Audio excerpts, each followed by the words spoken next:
All right. So today will be similar to yesterday in the format. So we will ask that you stay on mute just to help eliminate any background noise during the presentation. But again, please use the chat to ask any questions because Cheyenne is on as well today, monitoring that. Again, if you weren't here yesterday and you don't know me, my name is Tara Lansrath and I'm the National Flood Insurance Program Coordinator with KDA. Happy to be here today to finish out the second part of our training. If you want the continuing education credits for today as well, you do have to be online for the duration of the class and then answer any poll questions we have. Again, reach out to Cheyenne if you have any troubles, but hopefully this will go smoothly. And as you know, we are recording this for our training website. So I wanted to start with just a few kind of announcements or pieces of information that I thought might be useful to you. I don't know how many of you know about an NFIP 101 class that has become available online. So I just wanted to put the link there for that. You can use it as a refresher, but it's also worth 12 CEC credits if you're a CFM, if you take it. So there's that resource there. We're also developing 3 handouts to help with the following things. So residential construction, agricultural structures, and then violations. So look for those on our NFIP community resources page. When those are finalized, they will be placed there.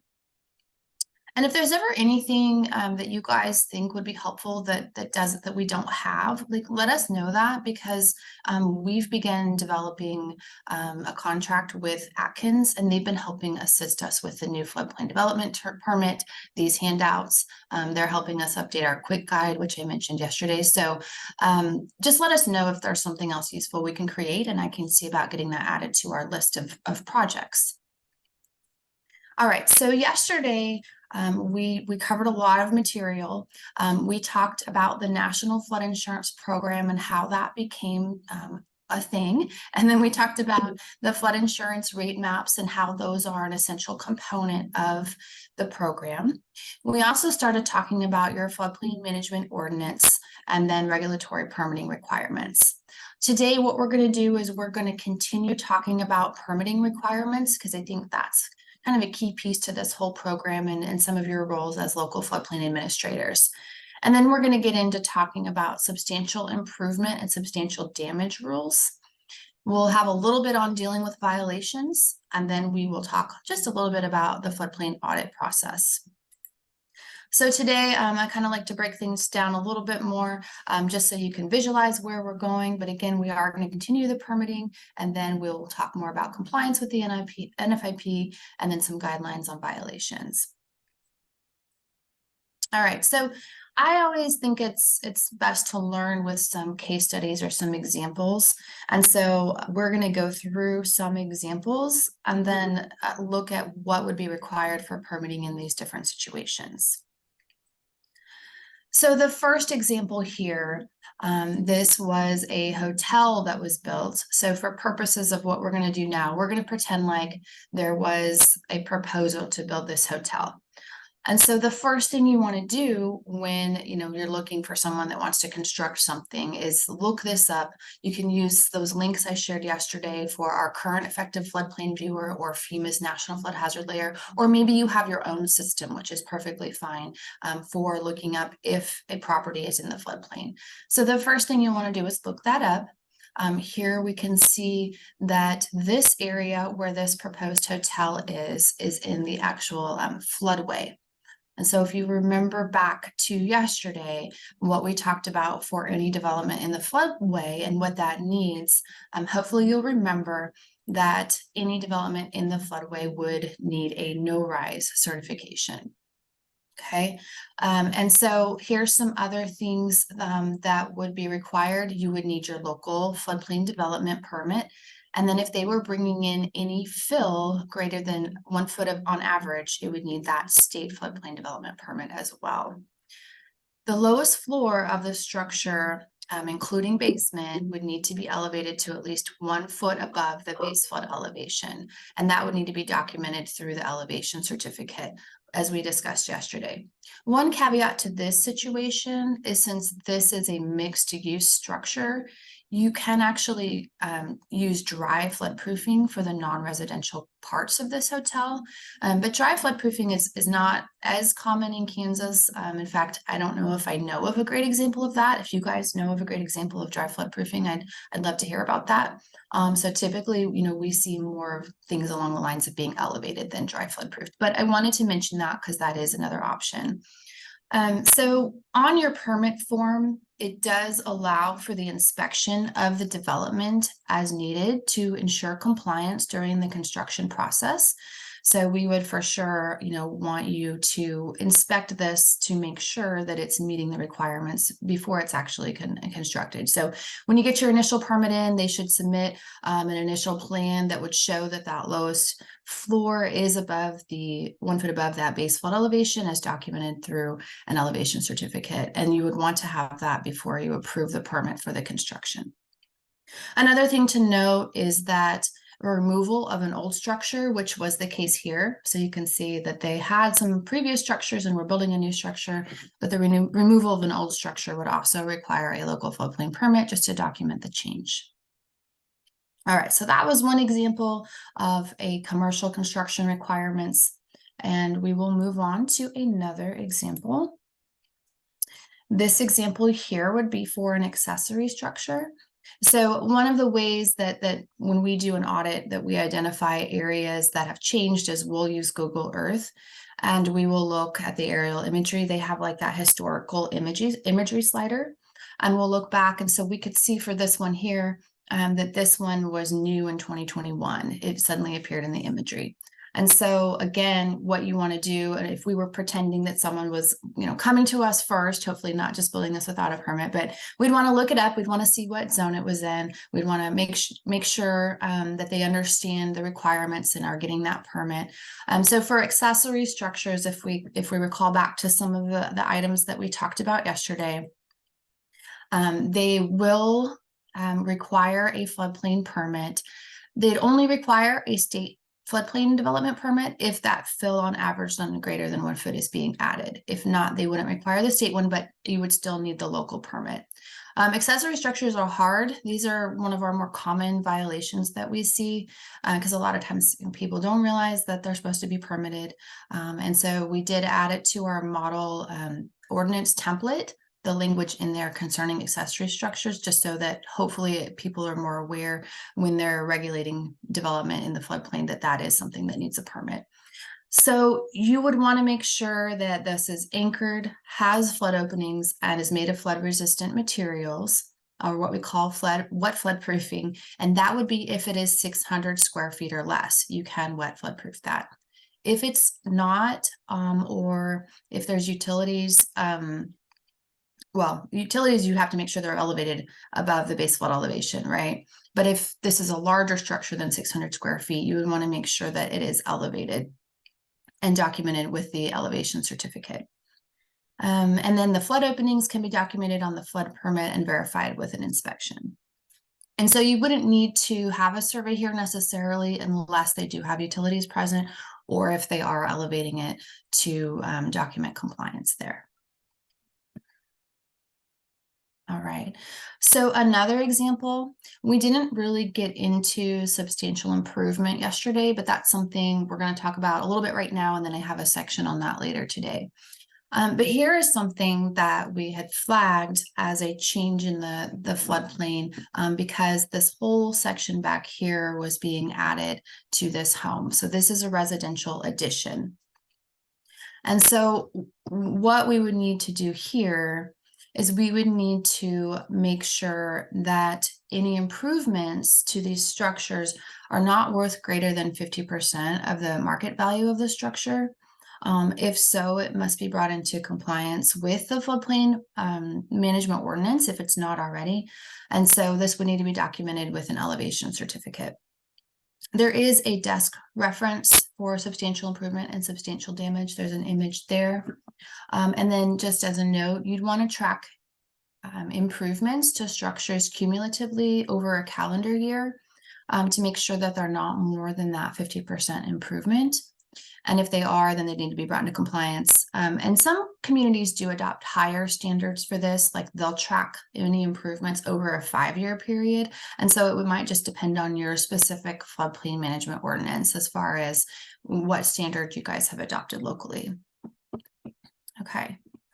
So that image there is really just showing that they put in $25,000 worth of improvements, and the building was worth only $35,000. So this is a 71.4% improvement. And so because it's greater than 50%, it would need to be elevated. You'd need to have these flood openings installed here essentially and be above the BFE. So that's just an example of that situation. All right, so I'm gonna give you another example here. And just to explain this map, basically, when we do mapping projects, this layer is called changes since last firm. And again, firm is your flood insurance rate map. And so the red color here would indicate an area that is proposed to be added to the floodplain. The yellow is the area that is in before and is proposed to stay in, and green is removed. So in this situation, this map hasn't gone effective yet, but we're going to pretend like a property owner wants to add a manufactured home to this lot. So I am going to bring up our first poll question. And again, if you want the continuing education credits, you'll need to respond to this one.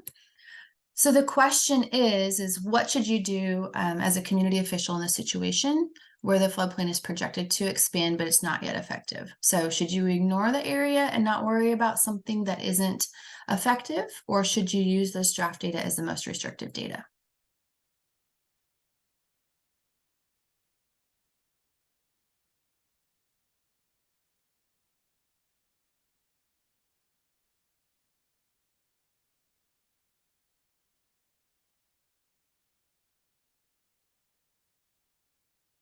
And just responses are still coming in, so I'll leave this up just another minute here.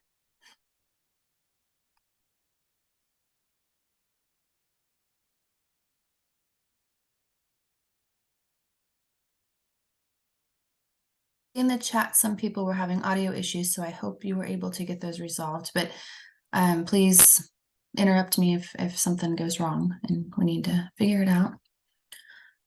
All right, so it looks like most of you have responded. So I'm going to go ahead and end this poll and share the results. Most of you got this right. We do always want to use the most restrictive data and require compliance with that. And the reason for that is because if we don't, and this area ends up in the floodplain, while it wouldn't necessarily be a violation, we wouldn't want them to end up having to have flood insurance or being at risk of being flooded, essentially. When we do audits, we do look to compare with what is effective at the time, but we always want you to be aware of what's coming up and what changes there are. I think this next slide kind of explains that. So you should use it, but if we audited you, we are going to look at what was effective at the time, but just for safety concerns and not putting someone at risk, we want you to be aware of upcoming changes to the maps. So just a reminder on manufactured homes, they do need to have your local floodplain development permit. You need to have that lowest floor at least 1 foot above the BFE, have those elevated utilities or be watertight, and they also need to be anchored. Depending upon the types of anchors that are used, this may trigger the need for a state permit as well. Yesterday, I included Janelle's contact information. Janelle is the one in charge of our state floodplain permits, so she's a great resource to reach out to if you're not sure if something needs a state permit or not. There's also a publication from FEMA on protecting manufactured homes from floods and other hazards that has a lot more information in it about the design and criteria for these types of structures. All right, agricultural structures. I know there's a lot of words on this slide, but part of the reason for that is because hopefully, you can save this PDF of this presentation, which I'll send out after the class today, and use it as a reference.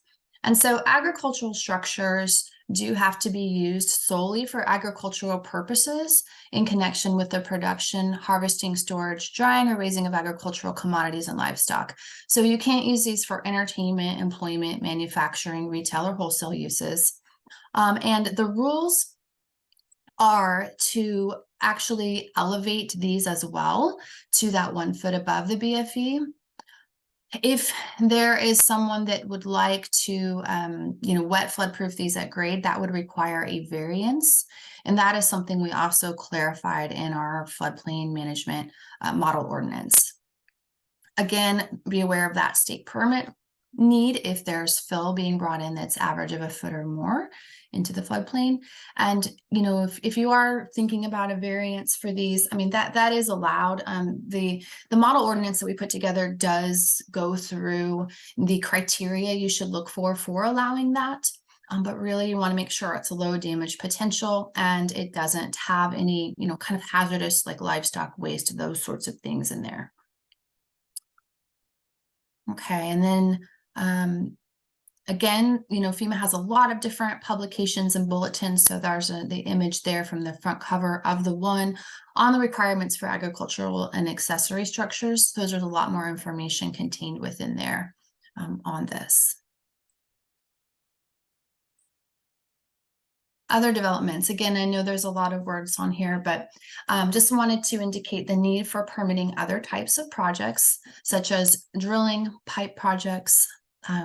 For these, you can add a note to the permit that indicates that the site must be restored to initial conditions. So really for those types of projects, we're just kind of concerned about the land disturbance and making sure that they get that smoothed back out. And so that's typically a fairly simple permit for those. I will say, though, that they may require a use permit for work in streams, pipelines with more than 50 square miles of drainage, or temporary stream crossing would also need a permit from the state at DWR. When you're doing permitting, pay attention to projects that may require a letter of map revision. We talked about what that was yesterday a little bit, but it's essentially when a project may increase or decrease the base flood elevations and requires an official map revision. So examples of that would be like bridges and those sorts of projects that could actually modify the floodplain. You'd want to make sure that gets reflected through an update in your map. Other types of things, fences in the special flood hazard area, they're simple local permit. They don't require a state permit. However, if they are in the floodway, you must do a no-rise for these. And then one question we get asked sometimes is if a no-rise is required for removal of structures in the floodway, and it is not required if you're removing something from the floodway. So because you're removing the hazard, so you don't need to do one in that situation. All right, recreational vehicles in the floodplain. So they have to be temporary in nature. So they have to remain on the site for fewer than 180 consecutive days. And they need to be fully licensed and ready for highway use. And if they don't meet those requirements, then they would need to meet the permitting, elevation, and anchoring requirements, the same as like manufactured homes. So essentially they need to be temporary and easily movable. So they need to be ready to get on the highway and move out of the way, or they need to be elevated and anchored and those sorts of things. When we do audits, sometimes like in this image here, we can't really tell if the RV has current tags or things on it. So sometimes we will ask you to verify that it is still highway ready. So just FYI on that. Another thing we get questions on quite a bit is storing items in the floodway.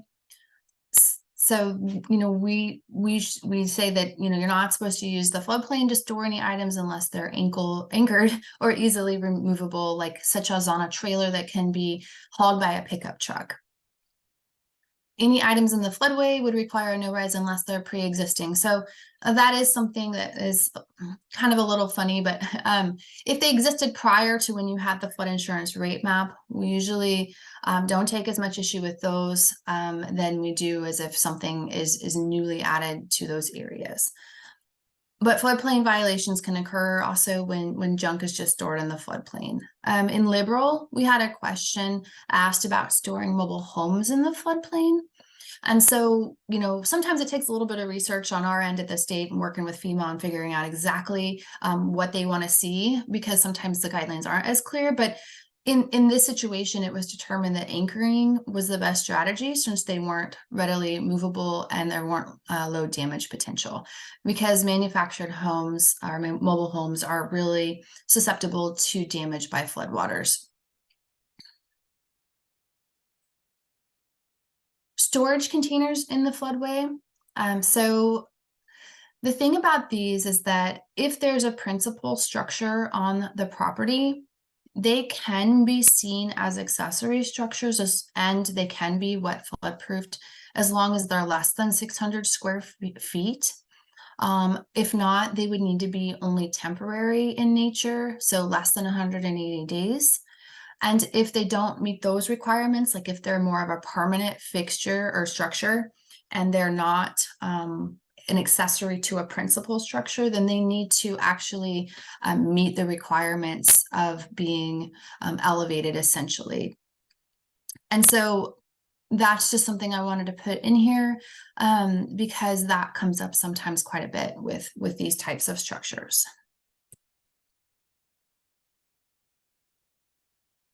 Septic systems in the floodplain. Again, a lot of words here. I'm not going to read all of them, but this is a common question that we get. They are technically not allowed under KDHE rules, according to Bulletin 4-2, but they are allowed by some county sanitarians. And so therefore, since KDHE doesn't really have a mechanism for permitting these or enforcing these, it's really left up to the local county on how to handle these. So work with your county sanitarians on these and how they should be permitted and what requirements they should meet. We do have some helpful tips for septic systems in the floodplain that I have listed out here, such as the installation of a backflow preventer into the sewer line at the house foundation, so you prevent any floodwaters from pushing sewage back into the house, those sorts of things, making sure it's anchored. So those are just some recommendations that we have for these. But again, even though they're not technically allowed by KDHE, the local county sanitarian, can sometimes allow those and has rules for those. All right, so we've talked, a lot about the different situations where floodplain permits are required and what types of criteria need to be met for each of those. And we're going to talk a little bit about when you're reviewing the permits, some tips on that. So your permit is the official, authorization from your community that allows this work to begin. Your permit issue date is the start of construction date, provided that construction begins within 180 days. If work isn't completed at the end of that, the permit is expired, but it can also be extended to allow for completion under the original terms. You can choose to deny it if it's not meeting the criteria it needs to. They can revise the application. Sometimes they can submit an appeal or request a variance. If you are denying it, it's good to provide a reason in writing to the applicant so they can understand why and so that they can make corrections if needed. And this can reduce the number of appeals that are being made. All right, so appeals can be caused by ambiguous language, different interpretations. There's a process in the ordinance for referring disagreements to the Board of Appeals. Special use permits. Sometimes certain situations are required to have a special review to determine if they should be allowed. The official body determines if a special permit use or conditional permit can be issued. Variances, again, variance would be basically when you're allowing something to be built that doesn't quite follow the rules. Applicants do have the right to ask for a variance to vary from those rules, but we like to see the variances very limited. They need to be because of unique site characteristics, and there's the board that would review these to see if they should be approved or not. These procedures for appeals Special uses and variances are specified by state law. So more on variances, because this comes up quite a bit as well, but you really do need to consider the NFIP criteria in decision making. And again, when done properly, there shouldn't be very many of these situations that they apply. Like a variance is not meant to be a way to get around the rules of your floodplain management ordinance, essentially. So you should not include any property value concerns when issuing a variance. You shouldn't look at financial reasons, inconvenience, or aesthetic concerns. It has to be, something unique to the property itself. Like, for instance, we mentioned the agricultural structures. Sometimes, if they're low damage potential, those can get a variance to be wet flood proofed at grade. Another example I can think of is if there's a marina, it has a functionally dependent use that's on the water, right? So in that situation, a variance could be used for those. But the most important thing is of course, protecting your residents from the dangers of flood risk. So in general, we should keep variances to a minimum. FEMA does have another bulletin there that talks all about variances in the National Flood Insurance Program, where you can find more information. So floodplain permit summary. Again, I know there's a lot of text on here, but essentially, your first step whenever you want to issue a permit is just verifying that the proposed development is in the special flood hazard area. If it is, you want to issue the local floodplain development permit. And again, development is defined as any man-made change in the floodplain. You can exempt certain uses within your written administrative procedures. We talked about that yesterday. That could be small things like gardening, mailboxes, flagpoles, those sorts of things. Keep in mind that certain structural developments require the lowest floor to be at least 1 foot above the base flood elevation, as documented by your elevation certificate that's completed by a professional surveyor or licensed engineer.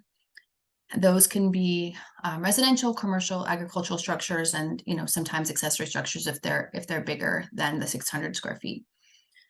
Then like I said, accessory structures can be wet flood proofed at grade as long as they are small enough and they have the appropriate things like the flood openings, flood resistant materials, and they're anchored. Again, fill on average of greater than 1 foot in the special flood hazard area requires a DWR permit. Other permits from DWR are concerning any dams, stream obstructions, stream alterations, or levees. Important thing is to keep all of your permits, elevation certificates, and documentation indefinitely and back up this data. It is recommended to organize all of this geographically for tracking purposes, and permits may be requested if your community is audited. You can consider permit management software. I know I've talked with some communities where they have this software, and it's really helpful for keeping track of everything. But as long as you're keeping your files and you're able to produce them when we do audits, and FEMA does audits too, then you should be good. Other permits. So I know we've talked a lot about permits already, but keep in mind there are other types of permits that may be needed. This is here as a reference for you just to refer back to.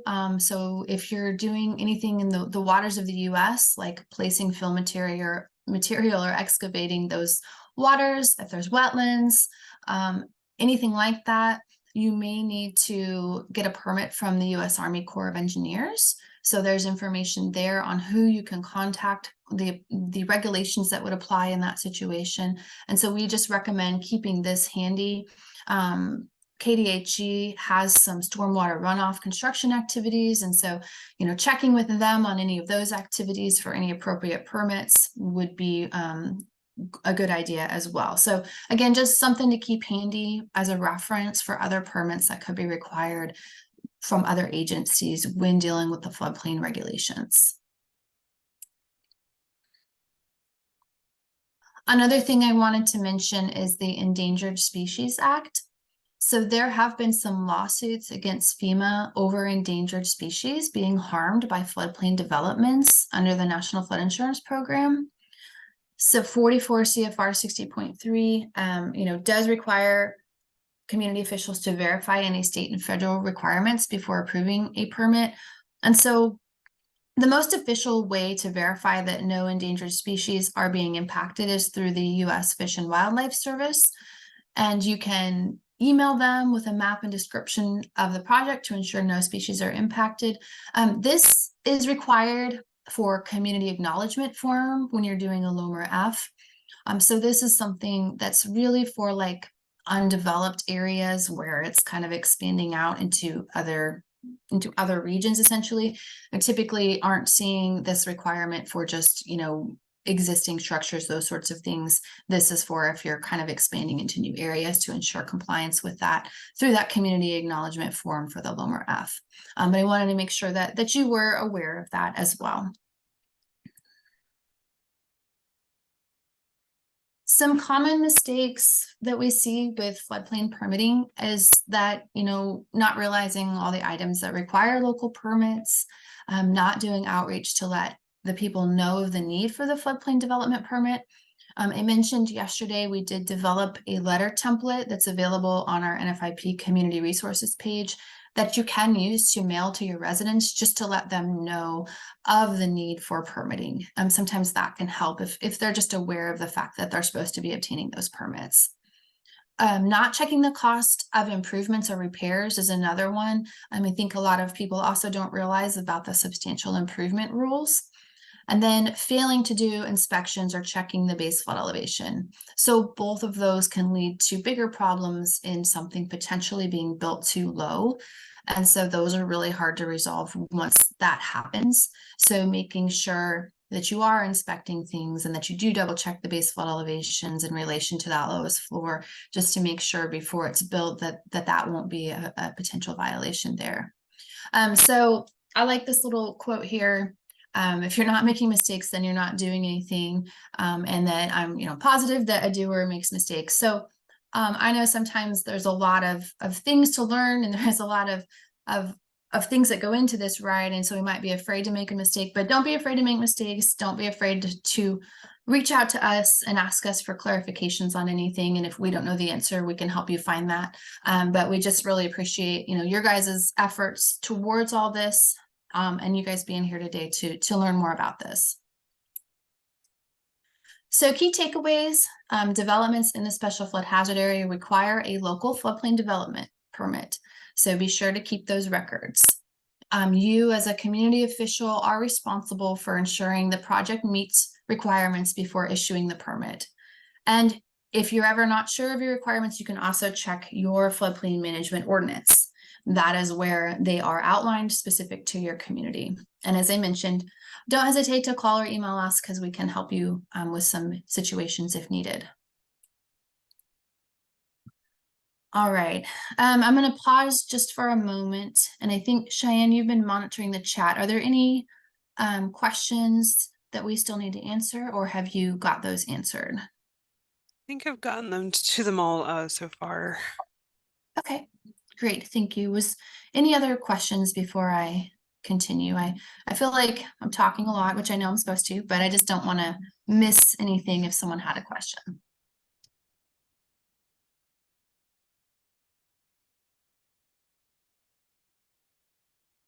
Okay, not hearing any. And thanks, Cheyenne, for answering the ones in the chat. I appreciate that. So we're going to go on to some examples. So we had a lot of text heavy slides. Now I'm just going to move into some photos, kind of lighten it up a little bit here. So some good example. You can see here the utilities have been elevated. The area down here is an enclosure. So they've got the proper flood openings. This should only be used for parking, storage, building access, and then their lowest floor would be up here, right? And so this is a good example of a construction that would meet requirements for development. A not as great example, when you see flood vents that are boarded over, that's not allowed. Essentially, that wouldn't allow water to freely move in to the area and be let out. So that would be a violation. I know that's a concern sometimes because people don't like rodents or critters getting into their enclosures. There are some ways you can put screening and some more engineered openings to open and close when there is, you know, floodwater present. So there are some options that can be looked into for those types of concerns. But being boarded over would not be allowed under the rules of the program. Here's another example of the flood vent being boarded over. And then, you know, here's just an example of what could happen in that situation. Again, those during a flood, you know, the pressure not being able to equalize can collapse the walls. And so that's the importance of having those open. Good example of this being elevated on those piers there and anchored down, and it looks good and secure. And then we can move into a not great example here. It looks like this is just elevated on cinder blocks and is not anchored to the ground. So during a flood event, this could float away and be a hazard to others around it, essentially. So not a great example there. Good example here. It's elevated, looks anchored. We've got the utility elevated there as well.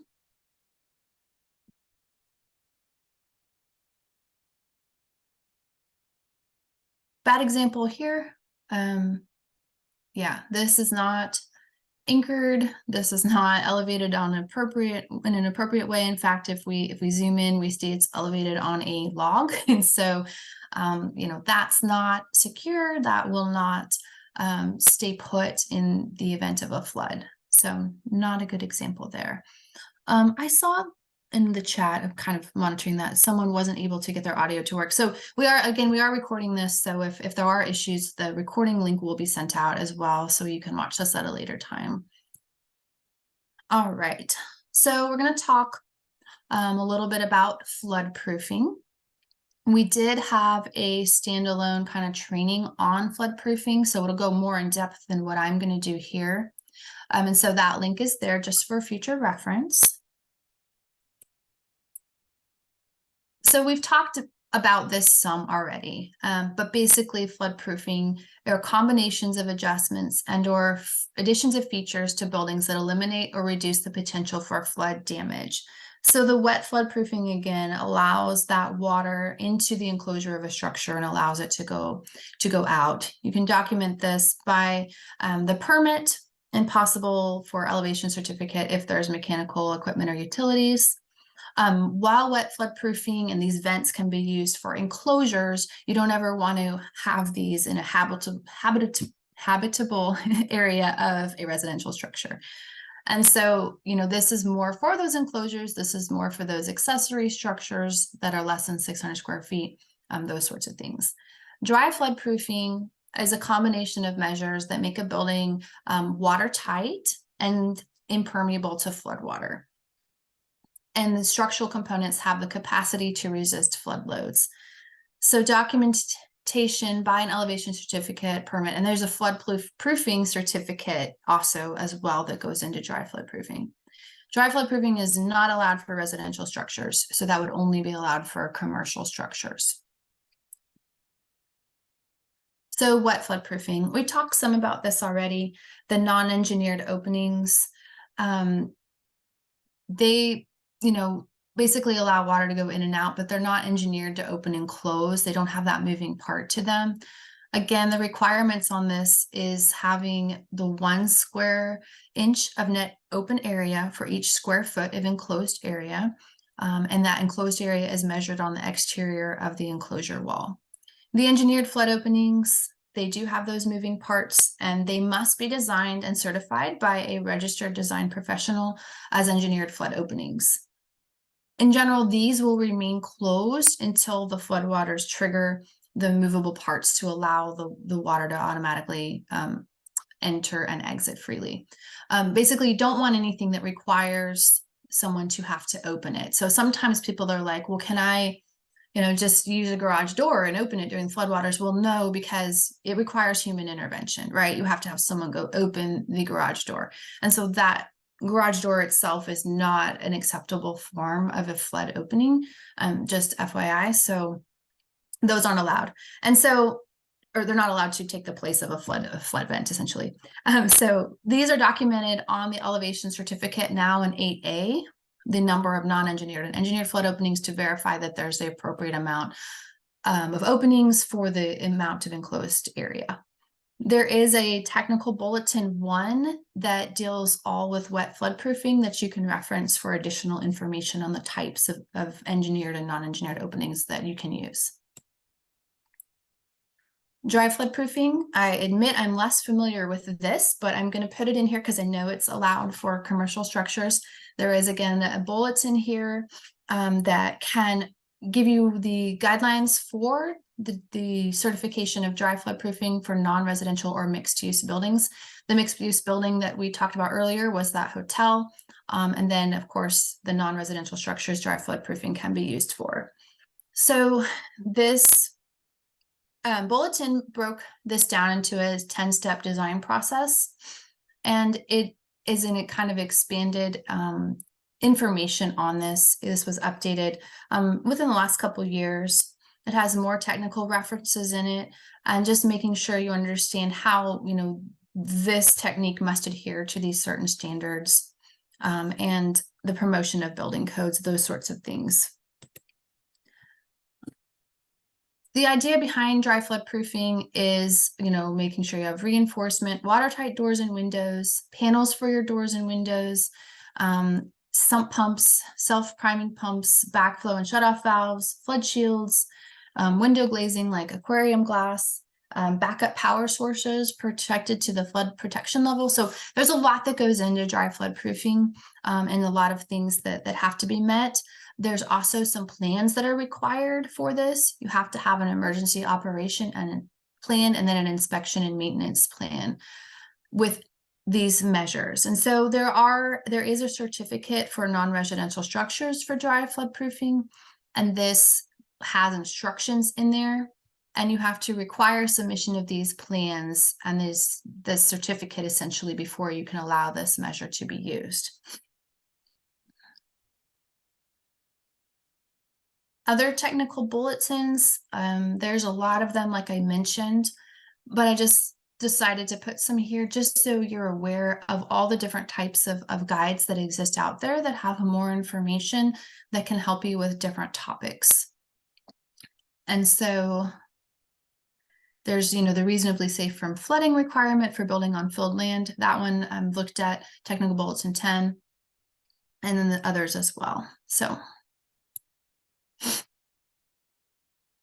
the next section that we're going to go into is the substantial improvement in damage, and then post-flood responsibilities.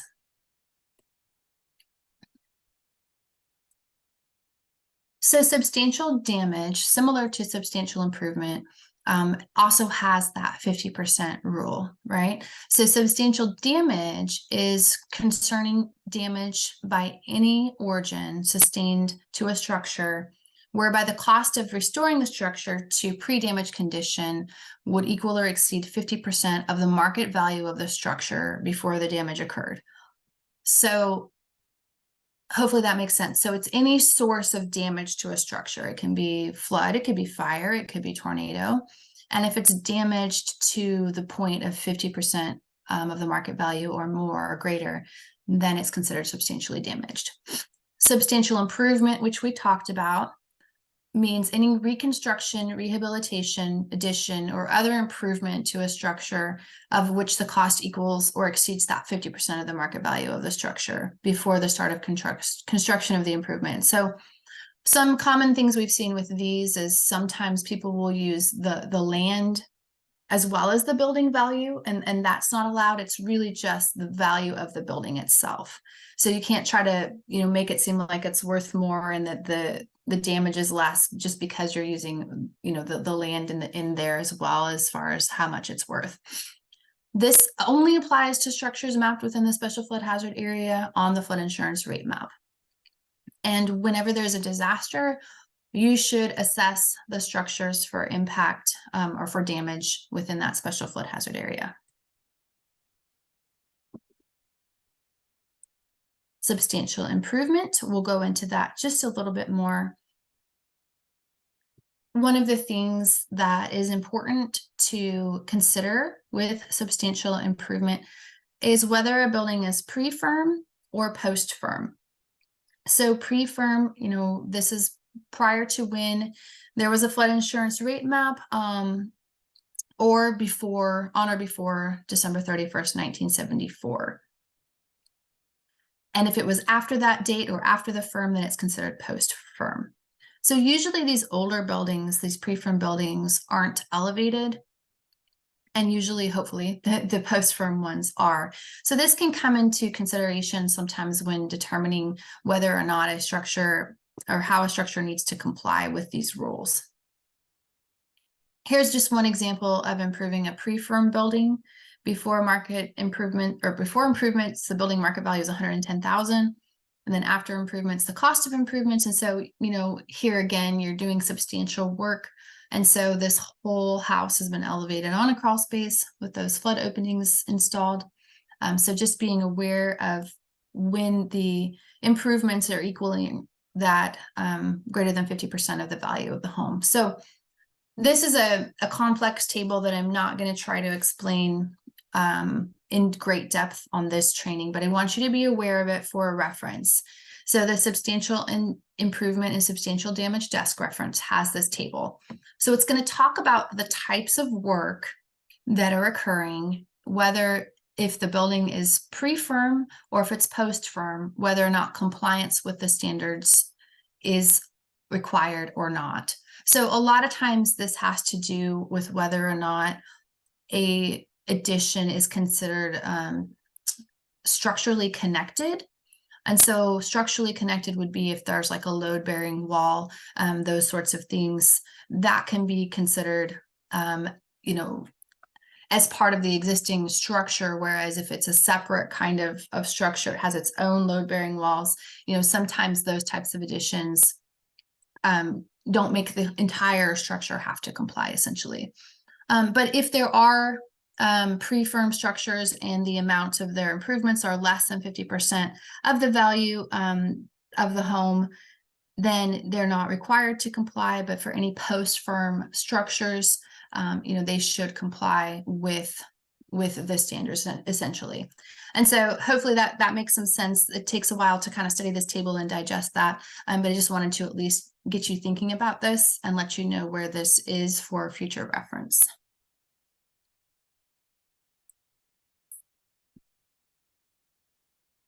So again, non-substantial improvements, if the costs are less than 50% of the market value of the building, again, in most cases, these are not required to be brought into compliance, but there's things that homeowners can do to reduce exposure to future flooding.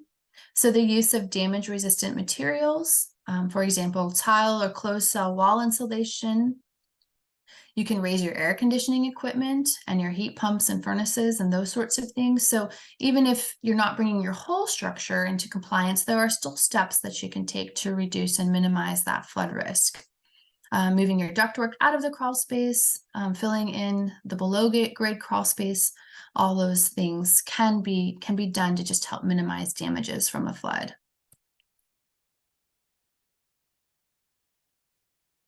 This slide here just talks about kind of the process for assessing whether or not improvements are substantial. And so again, you must review the costs estimated in construction contracts, and then compare that to the market value of the structure. You do have to include, any donated labor costs in that. And then you compare the costly improvements to the market value. And again, we require buildings be brought into compliance if the costs equal or exceed 50% of the market value. We call that substantial improvement, or if it's the damage side, we would call that substantial damage. And of course, encourage owners to consider ways to reduce future damage if it's less than 50%. Okay, so know that was a lot of information there. And I know, Cheyenne, it looks like you've been answering questions. Were there any other questions that we should discuss, or did you get them answered?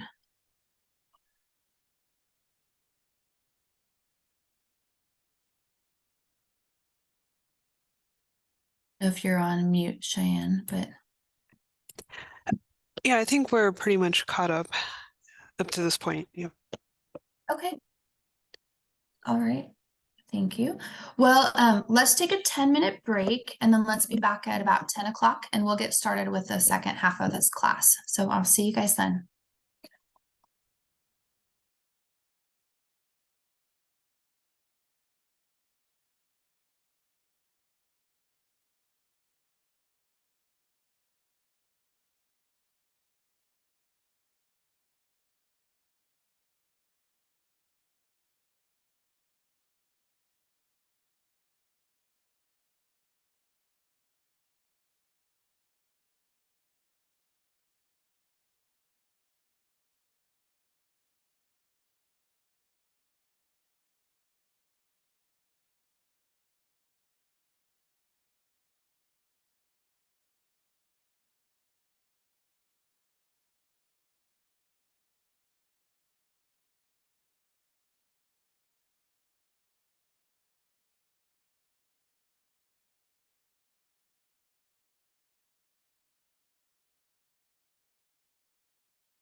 All right, it's 10 a.m. Can I get a show of hands or acknowledgement in the chat that you guys are back on?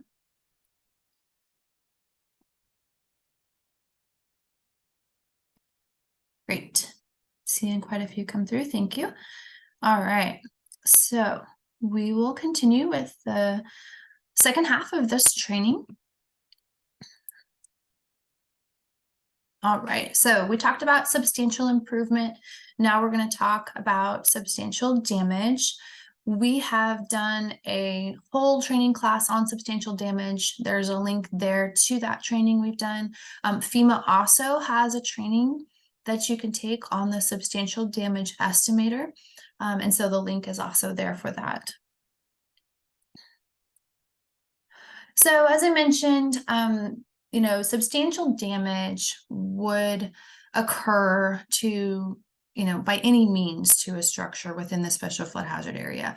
So back in 2016, when we had the Eureka tornado, we had to look and see if this path of the tornado had any structures within the special flood hazard area in it that were damaged. And so a lot of times what we do, if there was some kind of flooding event or tornado, we will reach out to KDEM, the Kansas Division of Emergency Management, and we can get information like the path of the tornado or the extent of flooding, those sorts of things. And we'll also reach out to you guys typically to see if you're basically looking into this, basically seeing if any of these homes were in the floodplain. And we'll give you, a window of time to do that. We understand that the most important thing is the life and safety of everybody that was impacted by a disaster. But typically we'd like to get on looking at this within the first couple of weeks after a disaster. And so again, when we look at if something was substantially damaged, we want to look at the repairs that it would cost and divide that by the value, the fair market value of that structure to determine the percent of damage. And again, we use that same threshold that we use for substantial improvements at that 50% level.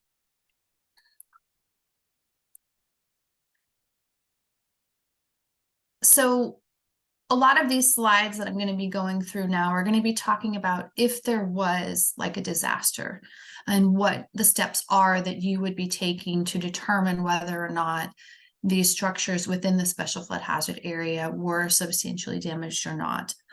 So the important thing is to inspect every building and prioritize your actions according to the perceived damage levels. So you'd want to inspect the medium damaged buildings first. The ones, within that 40 to 60% range of damage are going to be the ones that take more time and are going to be closer to that, meeting that threshold or, in that range of threshold of that 50%. The high damaged buildings, those are typically pretty obvious if they've met the substantial damage criteria. And so those can be done second, and then low damage, sometimes those are pretty obvious too. If they haven't been significantly impacted, those can be done last.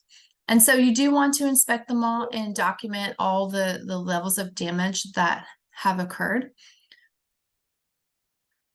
Again, safety is very important in this. So only begin these estimates when it's safe to do so. Be aware of mud that can be slick or hide hazards. Electricity can be shocking. Broken gas lines can leak. And then, mice and snakes, when they have been flooded out of their burrows, they may want to move into homes. So just be aware of if there is some kind of disaster that involves flooding and there are risks associated with that. So be sure to be safe when you're doing these inspections. So it's important to announce that you'll be doing substantial damage inspections, just so that your community is aware of that. This can be done through the use of a press release, through your public information officer. You can use social media, have a media statement, or town hall meetings. And, do these as needed to control rumors, daily or weekly briefings, make use of social media, press releases and media announcement information packets. You can do door hangers, city hall hotline to answer questions. All of these things can help in the event that there is a disaster that is causing these inspections to be needed. And I apologize if hopefully you guys can't hear my dog, but I'm working from home and someone rang the doorbell and he's distracting me right now because he keeps barking. So apologies if you can hear him. So again, wanted to mention that sometimes, it's pretty clear if something is less than 50% of the damage. The interior height of the floodwaters was, if it's less than 1 foot, or less than that, then the duration was less than 24 hours, the velocities were low. If it looks like the structure, foundation, and exterior walls and the roof still in good condition, it's pretty obvious that this could be less than 50%. Clearly more than 50% would be obvious exterior damage to the foundation, exterior walls or roofs, then that's likely over 50%. If it's shifted the foundation or leaning walls and there's significant structural damage, that's over 50%. And so most appeals to these determinations are between the 40 to 60 or 70%. And that needs some greater precision to it. The pre-damaged value, again, is the fair market value of the structure only, and you exclude the land with that. The way you can get these values is the tax assessment records, bill of sale, insurance settlement, or an appraisal. These are ways you can get that fair market value of the structure. For these larger disasters, hopefully, I haven't seen any of these, just so you know, like since I've been working for the state, we haven't had any of these. So I haven't assisted with these determinations yet. I've taken the trainings, but not saying I want these to happen. Hopefully they don't happen. But just so you know, some of this to me is just the ideas of what you would do in this event, but I have not yet gone out and done these myself. So just teaching you more about what you would do should this occur. And hopefully, none of us have these disasters, but again, we just never know when that could happen. But you want to work in 2-person teams and, have these meetings to decide which teams will inspect which areas, have the contact information for the floodplain manager. You always want to gain permission for entry. So you can't just go into homes and because there are, private property rules and things like that. And so you want to make sure you have that permission. You want to also have your identification, wear any kind of protective gear that you need to, and plan your routes, and then ask for any kind of help if needed. For field photos, it's useful to take a small whiteboard with you and a marker, and you can note the property address and then kind of put it in front of the home there, so that you know which home pictures go with what the address is there. I know that you can also, there's locating, sometimes if you have your location turned on your phone in the photos, sometimes it can put that location with it as well, but sometimes it's just easier to have a whiteboard that documents where the address is. All right, so sometimes it can be obvious where there's been a significant amount of damage just based on the amount of damaged materials that have been placed in the driveway. And so that sometimes can be a clue for where flooding has occurred. Just wanted to point out that local floodplain permits are required for repair or reconstruction of any flood damaged structures. So even if there's just minor damage in the structure, it's still going to require a permit to be able to start work to basically rebuild that. So please be aware of that in the event that there was some kind of event that caused damage. It would require permitting to repair that damage.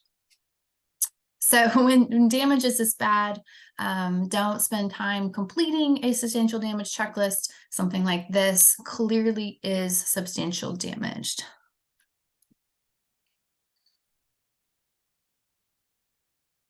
Sometimes the damage is not obvious at all. But sometimes, something can be substantially damaged, but you can't tell it from the outside. So certain situations can certainly be tricky to find out if there was significant damage. Again, there's a lot of information on here. I'm not going to read all this to you, but these are the types of things you would include in your substantial damage determination and what you would exclude. And so, you want to include labor cost. You want to include, of course, the cost of the materials, needed to repair this. The things you would exclude would be things like cleanup, trash removal, anything on the outdoor side of things would be excluded from this, any kind of plug-in appliances. And then, the sources for information, you can use contractor estimates for the values of the improvements that need to be made. You want to use professional judgment in that.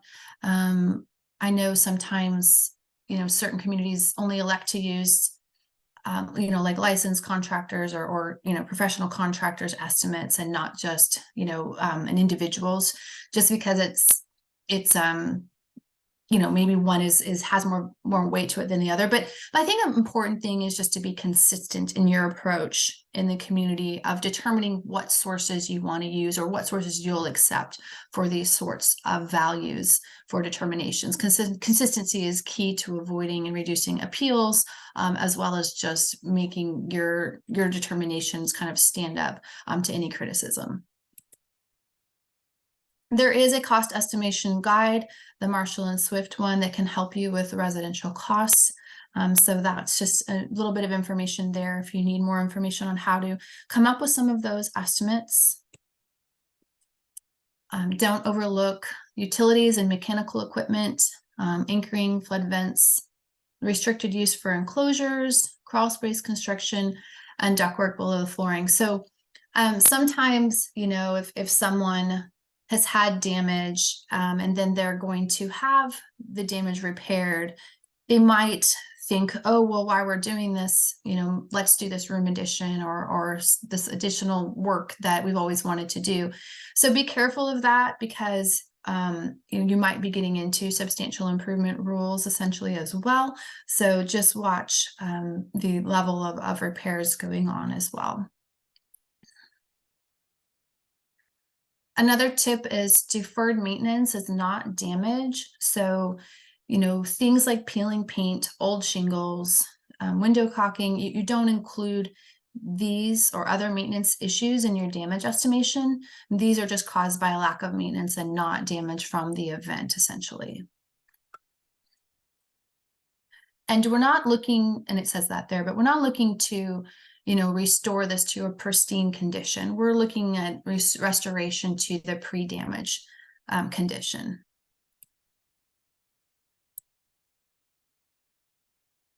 You do have to send a letter to owners of damaged structures and give the percentage and how it was calculated.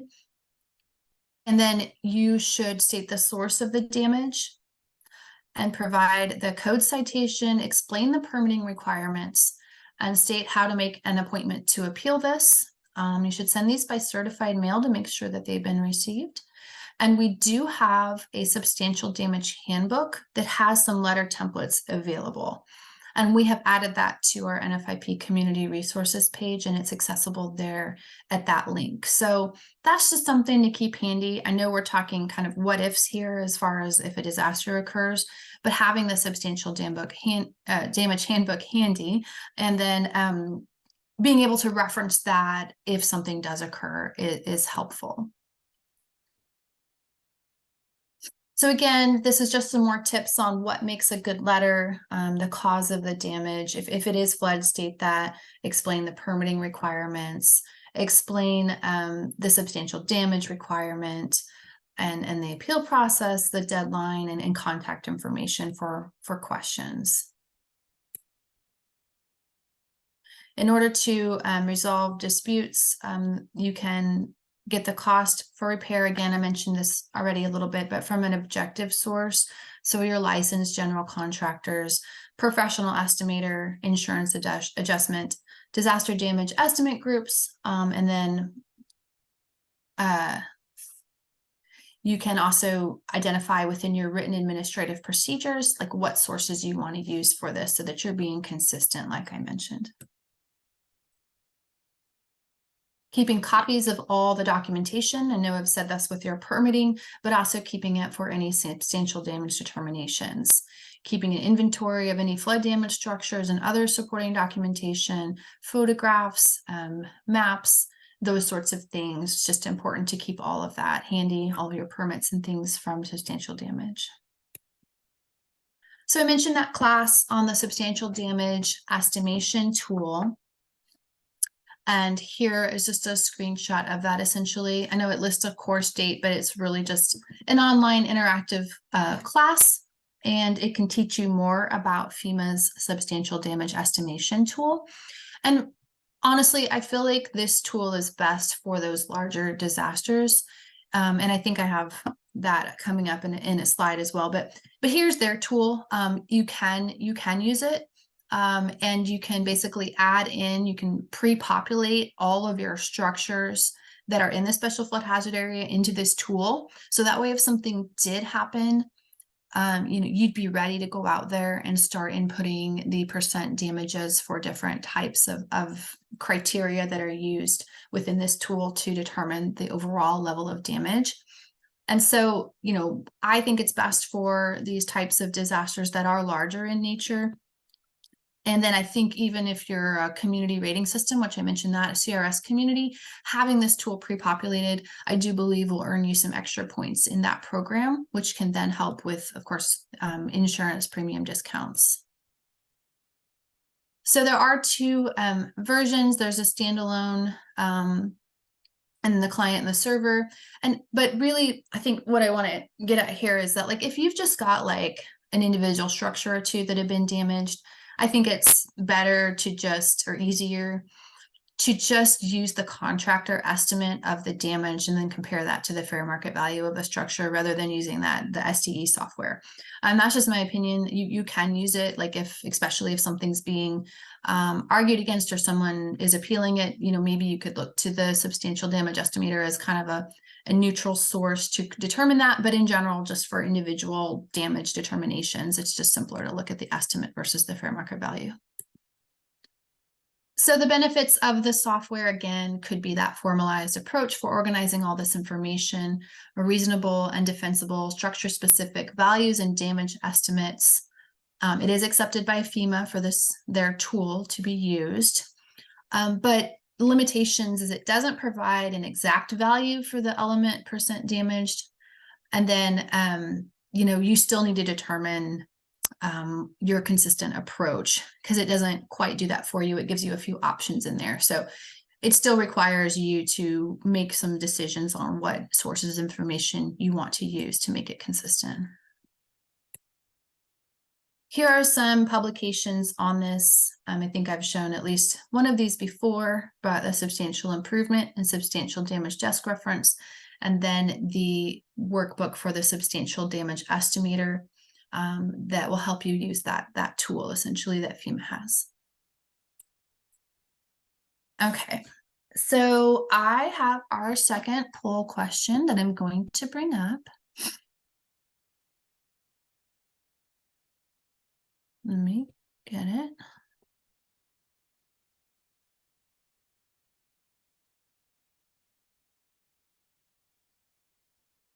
Okay, hopefully you all can see that. So this one, hopefully you should gather by now, but what percent threshold is used in making substantial improvement in damage determinations?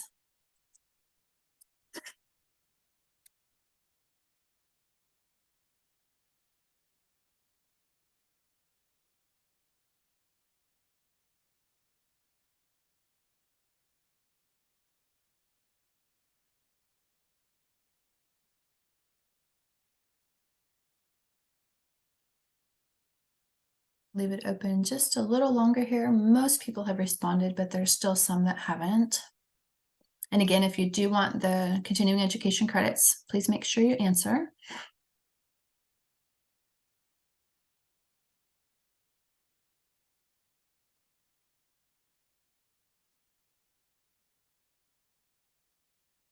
Okay, I'm going to go ahead and end that and then share the results.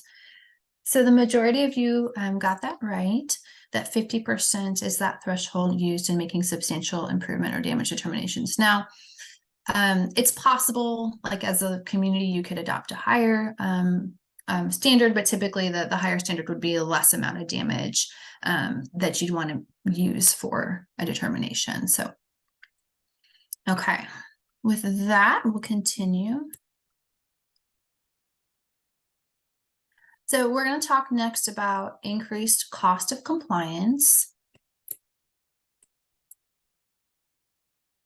So this would be available to homeowners who have been flooded and have had a substantial damage determination. So they could be eligible for up to $30,000 to help pay to protect their building from future flood damage and to help bring that into compliance with the floodplains ordinance. You do have to have an NFIP flood insurance policy. And then, you do have to be mapped within the special flood hazard area. And then again, it is only for kind of a post-flood in a situation where it's been determined to be substantial damage. And so there's different options. One is elevation, one is demolition, and one is moving the house to higher ground. So here's an example of a home before it had the increased cost of compliance assistance.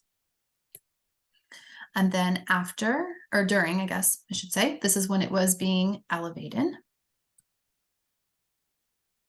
And then once it's complete, you can see the difference there on how the structure was elevated. Some flood mitigation projects involve relocation.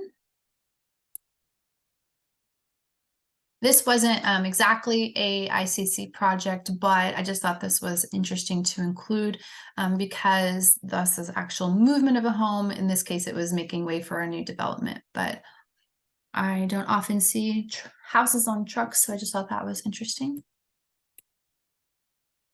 Some projects could involve demolition, and so the removal of a damaged structure from the floodplain.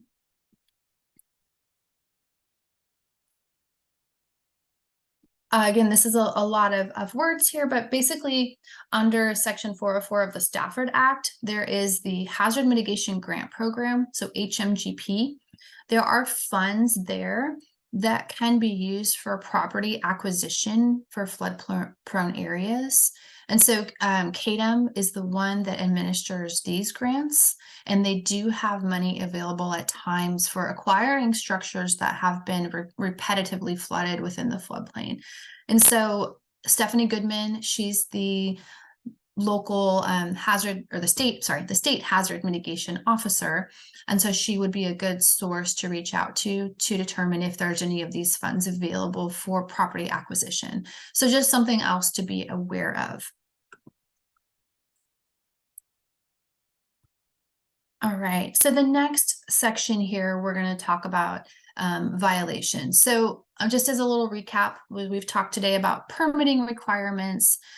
We've talked about what it means to have a substantial improvement, a substantial damage. And now we're going to kind of switch gears a little bit and talk about, even though you've done your best efforts as a floodplain administrator and you still have some violations to deal with, just some tips on how you can do that. Violations are tricky, and sometimes even as the NFIP coordinator, I am not sure how to resolve violations, I'll be honest. So sometimes I do coordinate with FEMA on what they want to see happen for certain situations, because the state rules are often different or sometimes different than the NFIP rules.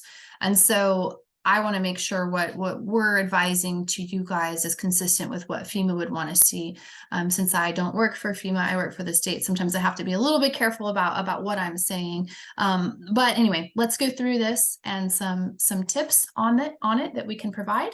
So violations, this is, of course, due to development that has occurred within the special flood hazard area that doesn't meet the minimum requirements of your local floodplain regulations.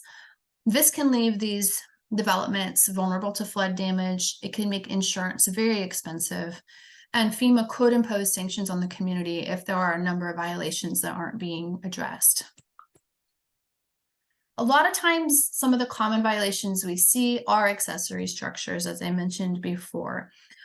When you're dealing with violations, it is important to get photos, but make sure again that you're not going on to personal property when you're doing this.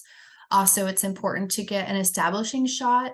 So include like the house with the address on it, intersections, things like that, where you can easily identify where this violation is occurring. Again, I mentioned this a little bit, but the Fourth Amendment to the Constitution does, limit our access, and it does allow people the right to be secure in their homes and things like that. And so be careful for trespassing purposes to make sure when you're taking these photos that you're not entering or going onto the private property. One of the another common violation we see are low floor violations. These can occur during the construction process when there's technical errors in establishing what that lowest floor elevation is. And so this here is just some guidelines on how you can maybe look at those and some situations where maybe you can remedy those. So, obviously, if you can raise the building, that would be good. But if you can't raise the building, is there another option? Essentially, like, could we abandon the basement, or could we abandon the lower level and make that an enclosure, install those flood openings, and then make the lowest floor up higher than that? There's also things you can do. You always want to make sure that you're inspecting the work, that you get that elevation certificate, that you're checking everything before this is being built. So preventing it is still the best way to prevent it, right?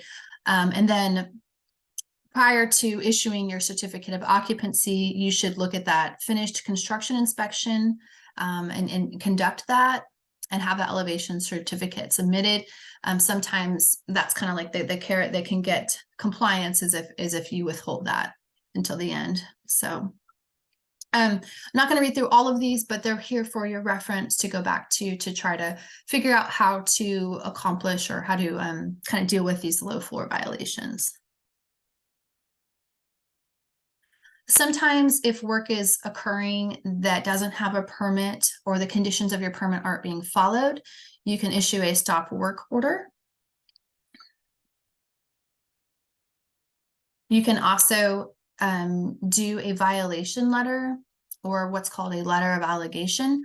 So we have templates for both of these. They're available on our resources site, the link at the bottom there. But you should always describe the location and the nature of the violation. You should reference your floodplain ordinance and what specific sections were violated. You should inform them of the possible fines and other possible actions that can happen if they don't resolve the violation. Try not to make it too technical because, well, I know this is a very technical area, but just make it simple enough so they can understand. And then let them know of the desired outcome or action to be taken. So there is an enforcement process example there on the right, so kind of a workflow. So you want to do your initial contact by written correspondence. Always include your legal department, work with them on resolving these violations and their guidance. And then they can also send a letter as well. It may end up having to go to court. And then the last resort is the 1316 declaration from FEMA, which I'll talk more about that here in a little bit. So you do have to give the alleged violator, due process. So they have to have a reasonable opportunity to correct the situation. You should send a minimum of 2 written notices before proceeding on to more harsh actions, such as fines or litigation. And failure to inform a violator of the right to an appeal, it could be considered taking away their right to the due process. Another source that you can go to for looking at how to deal with violations is your ordinance. And if you're using our template, and the Article 6 goes through what kind of situations or can occur to remedy these. It can also detail kind of how you can put a notice on the property, or you always want to try to get in touch with them and set a meeting with them. You can also put a notice of an inspection on their door there, and then you can also read this just to understand the fines that can be associated with these violations. And so just wanted to point that out for additional information of a reference of where to go to look for how to deal with violations. So again, and sending notices, inspecting it if you can, always get permission if you don't go onto their property without getting their permission or providing that notification. And then meeting with them to come up with a resolution. And when you can't reach a resolution, then it's possible that court action may be necessary. To try to just avoid all of this, we want to make sure that your permit application has a clear understanding of the requirements, such as the elevation, the openings, elevation certificate, and make sure that you have all of that. Just have a system for that. That's probably one of the best ways to try to prevent these issues. Your local permit should be consistent, have written procedures.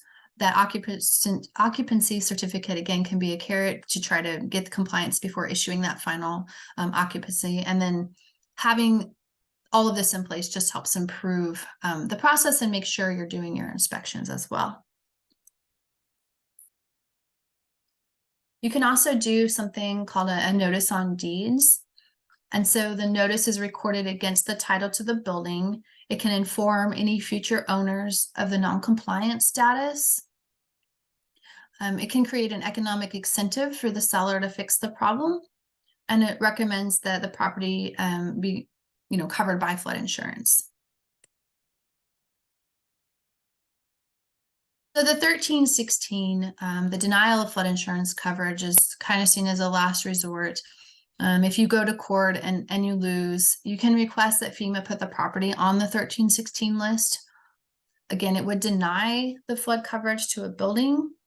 It doesn't work for any violations that don't involve insurable buildings. So this is kind of a harsh thing. So there's good and bad to it. Again, it wouldn't allow the flood insurance to be available. The grants, loans, those sorts of things will not be available for acquisition or construction of the structure. It can punish people that, like a new buyer that didn't have anything to do with this situation, and they may not know it's on this list before they buy the property. So there are successes, but it can be kind of cumbersome.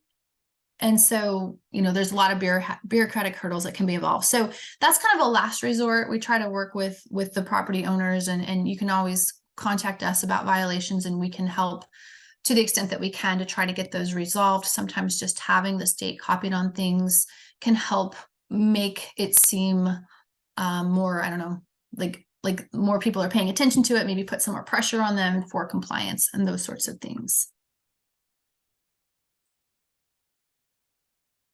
Okay, so the last part that I wanted to talk about is floodplain audits. So at the state, we do these. FEMA does these as well. There are 2 levels of audits right now. I say right now because FEMA is looking to kind of standardize the way they do these. So what I'm describing here that we do right now will probably change within the next couple years or so. But right now we have a community assistance contact, or CAC, which is a light audit of your compliance with the National Flood Insurance Program for the last 3 years. So we would ask, how many permits you've issued in the last 3 years.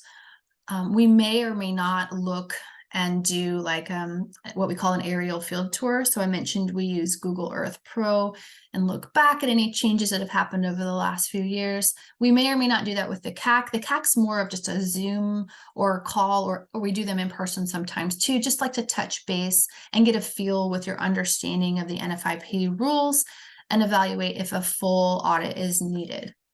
So with the community assistance visit, or CAV, we do the full audit. We do the aerial inspection, and then we also do an in-person field tour where we take photos.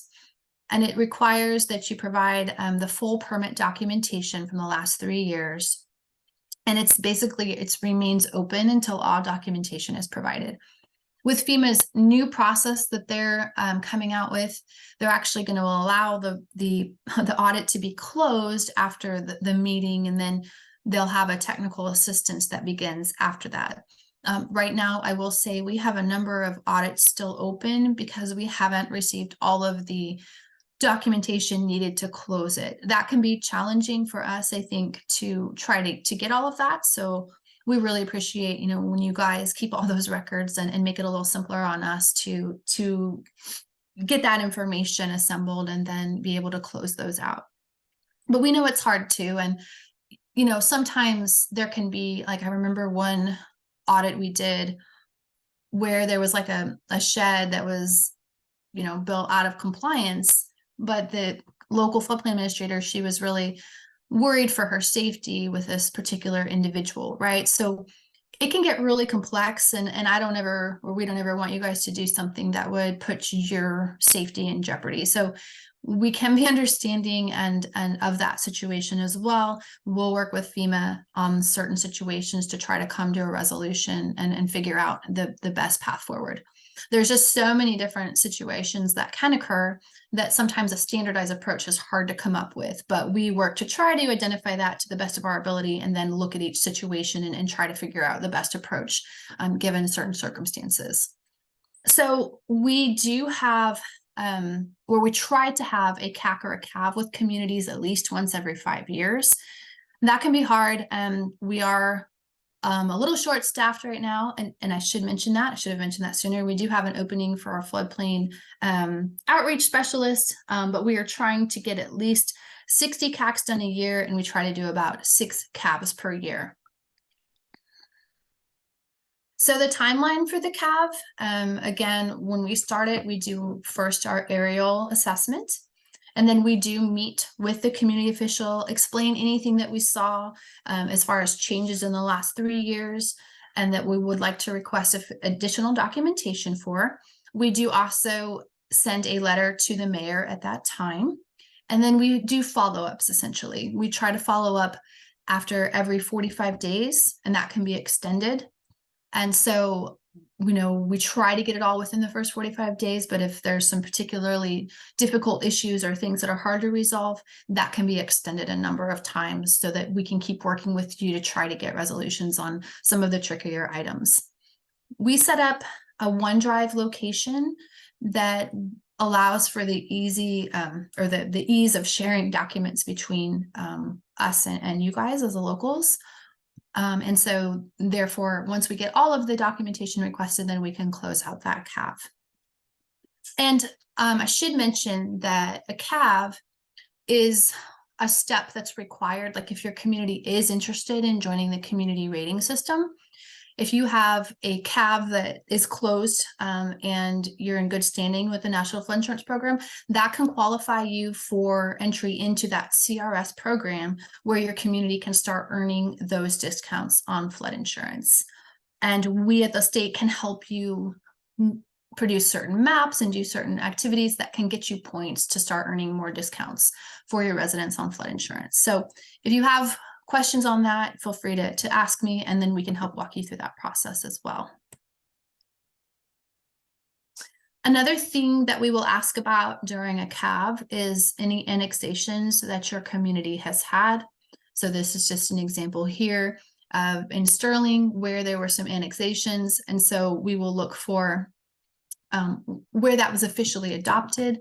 And then we'll look for a map that basically shows the areas that were annexed. So FEMA likes to keep their database up to date with the city boundaries. And so that is one thing that we will ask you for as well.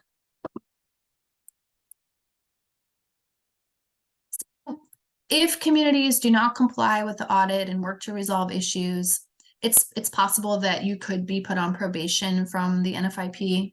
This would add a $50 surcharge to all flood insurance premiums, and continued violations could result in a suspension from the NFIP, where no new NFIP policies could be purchased, nor could any of the policies be renewed. Now, we'll, of course, work with you. And I think this is more of kind of a last resort. I'm not aware of FEMA putting communities on probation, at least here in Kansas, but it could happen. And sometimes knowing that it could happen can also help put pressure on the people that are causing the violations to maybe, get things into compliance if they know that other people could be impacted by their actions. I mentioned the redesign of the NFIP audit process. I'm not going to read through all this, but one of the things they're wanting to do is provide or have the ability to have a score. So with this new process, it's not in place yet, but moving forward, it's going to basically, we're going to have to use these kind of more standard boilerplate questions, and it's going to score community and their assessed, like their compliance with the program. And that is just to give them it's a snapshot in time. And then, we can close audits after the meeting and then bring in technical assistance to work on basically closing out or, resolving violations after that. And so, yeah, so that's what's coming as far as that's concerned. But if your community is selected for a community assistance contact or a community assistance visit, I hope that doesn't scare you too much, because the majority of what we're doing is just trying to bring education about the rules to you guys and help you understand the program, because it is a complex program. And so that is the gist of what our goals are with trying to do that. So I think I went a little fast perhaps. And so we are ending a little bit ahead of schedule. Here's my contact information again. I'm Tara, and then Cheyenne's been on answering the chats, and then state permit questions would go to Janelle. And we will have a state floodplain permit training coming up on February 1st. Cheyenne sent out a registration link to that. So if you want to know more about the state floodplain permitting requirements, it'd be good to attend that virtual training as well. And with that, are there any other questions that anybody has before we wrap up for today? I think I got them all in the chat. All right. Anybody else have any questions or clarifications they'd like on anything before we end? And while you're thinking of that, I'll bring up the final poll question. If it lets me, here we go. And this again just helps us know if you would like to get those continuing education credits. So if you could please fill that out.